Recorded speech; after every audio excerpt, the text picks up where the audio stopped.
الاتحاد السكندري تاريخيا من الفرق الطيبة مع الزمالك، يعني في الغالب الأعم دايما ولاد حلال بيسلموا ال3 نقط للزمالك سواء في القاهرة أو اسكندرية بحضور جمهور أو سكيتي في سلام وسكينة من غير مناهدة ووجع قلب. والملاحظة التاريخية برضه هي قصة شيكابالا مع الاتحاد السكندري عموما والهاني سليمان بطل العالم في تضييع الوقت خصوصا، لدرجة ان شيكابالا في 2010 جاب 3 تجوان في ماتش واحد في الهاني سليمان من فاولات. معرفش اذا كان في لاعب في العالم عمل العملة السوداء دي في حارس مرمى ولا لا.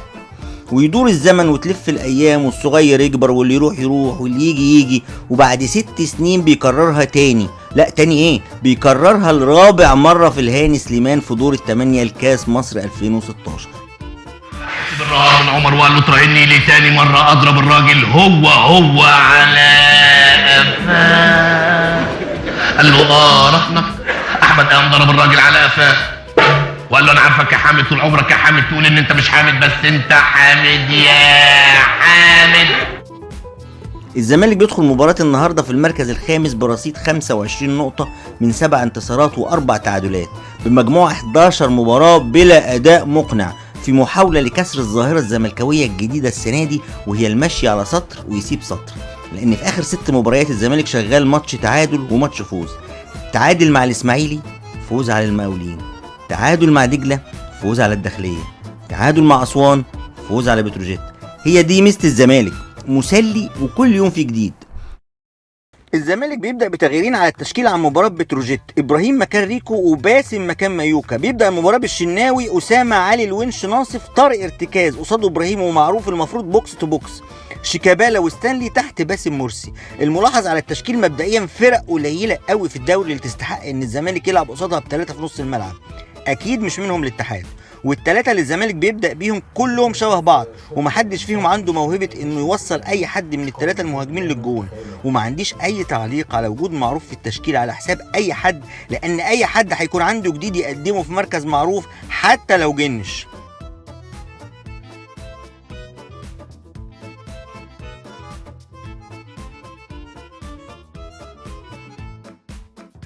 على ارض الواقع ستانلي بيلعب في القلب تحت باسم، والجبهه الشمال بيكمل فيها معروف او ناصف حسب ظروف اللعب، ومستحيل الزمالك يعمل اي حاجه في ظل غياب صانع العاب يشغل الاطراف النايمه، لان شيكابالا بيلعب على الطرف مش بلاي ميكر وملعوب عليه مان. وكعادة كل الفرق اللي لعبها الزمالك بتضغط على طارق حامد فتح كلام عشان تقطع الكوره وتبدا هجمه جديده. دفاع الزمالك بيلعب فلات لزياده الضغط على فريق الاتحاد وقطع الكرة بدري، بس كانت هتكلف الزمالك كتير لفرق السرعات بين مهاجمي الاتحاد وبعض مدافعي الزمالك. لما شوط كامل يلعبوا الزمالك بلا اي هجمه حقيقيه خطيره يبقى اكيد في حاجات غلط، مش حاجه واحده بس. الزمالك جرب كل رؤوس الحربة اللي حيلته وكلهم حالتهم مش ولا بد. من باب التغيير وتجربة نتيجتها مش هتكون أسوأ من الحالة الهجومية الحالية، ممكن يلعب ستانلي راس حربة وتحته 3 فيهم صانع ألعاب، لأن الحالة الهجومية اللي عليها الزمالك حاليا ما يتقالش عليها غير عيب لما شوط كامل والكلام كله على لعبة زي دي في المقابل أكتر من فرصة للاتحاد، ولو فريق أتقل من الاتحاد في الملعب النتيجة أكيد كانت اختلفت. وانا مغمض كده من اللي شفناه في الشوط الاول، خطه حلمي اكيد كانت يلا يا ولاد اللي يقدر على حاجه يعملها واللي ما يقدرش لا يكلف الله نفسا الا وسعها. شوط تاني بيبدا بجون لابراهيم صلاح، الزمالك كان محتاجه جدا عشان يقف على رجليه. الصراحه ابراهيم بيجتهد وبيزيد كتير في الفتره الاخيره وربنا بيكافئه على اجتهاده، جون في المقاولين وجون النهارده. بعد الجون بدات تظهر خطوره وهجمات الزمالك الحقيقيه، فرصتين في منتهى الخطوره لشيكابالا واسامه ابراهيم كانوا اعلان ان الزمالك وصل فعلا لاستاد برج العرب. تغيير سليم بنزول حفني وغلط بخروج شيكابالا. يا عم حفني في النص بين شيكابالا وستانلي او معروف او حتى مكان باسم وستانلي يطلع فوق.